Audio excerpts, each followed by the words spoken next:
एक बार एक किसान परमात्मा से बड़ा नाराज हो गया। कभी बाढ़ आ जाए, कभी सूखा पड़ जाए, कभी धूप बहुत तेज हो जाए, तो कभी ओले पड़ जाएं। हर बार कुछ न कुछ कारण से उसकी फसल थोड़ी खराब हो जाती थी। एक दिन बड़ा तंग आकर उसने परमात्मा से कहा, देखिए प्रभु, आप परमात्मा हैं, लेकिन लगता है आपको खेती बाड़ी की ज़्यादा जानकारी नहीं है। आपसे एक प्रार्थना है कि एक साल मुझे मौका दीजिए। जैसा मैं चाहूँ वैसा मौसम हो, फिर आप देखना मैं कैसे अन्न के भंडार भर दूंगा। परमात्मा मुस्कुराए और कहा, ठीक है, जैसा तुम कहोगे वैसा ही मौसम दूंगा। मैं दखल नहीं करूंगा। किसान ने गेहूं की फसल बोई। जब धूप चाही तब धूप मिली, जब पानी चाहा तब पानी मिला। तेज धूप, ओले, बाढ़, आंधी तो उसने आने ही नहीं दी।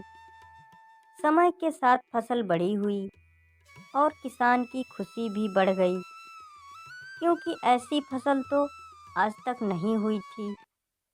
किसान ने मन ही मन सोचा, अब पता चलेगा परमात्मा को कि फसल कैसे करते हैं। बेकार ही इतने बरस हम किसानों को परेशान करते हैं। फिर फसल काटने का समय आया। किसान बड़े गर्व से फसल काटने गया, लेकिन जैसे ही फसल काटने लगा, एकदम से छाती पर हाथ रखकर बैठ गया। गेहूं की एक भी बाली के अंदर गेहूं नहीं था। सारी बालियां अंदर से खाली थी। बड़ा दुखी होकर उसने परमात्मा से कहा, प्रभु, ये क्या हुआ? तब परमात्मा बोले, ये तो होना ही था। तुमने पौधों को संघर्ष का जरा सा भी मौका नहीं दिया।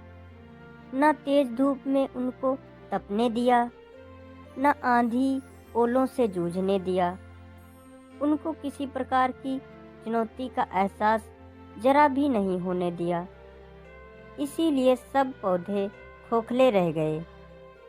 जब आंधी आती है, तेज बारिश होती है, ओले गिरते हैं, तब पौधा अपने बल से खड़ा रहता है।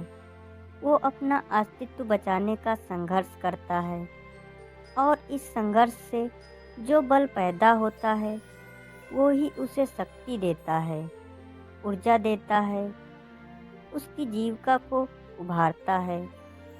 सोने को भी कुंदन बनने के लिए आग में तपने, हथौड़ी से पीटने, गलने जैसी चुनौतियों से गुजरना पड़ता है, तभी उसकी स्वर्णिम आभा उभरती है, उसे अनमोल बनाती है। उसी तरह जिंदगी में भी अगर संघर्ष ना हो, चुनौती ना हो, तो आदमी खोखला ही रह जाता है। उसके अंदर कोई गुण नहीं आ पाता।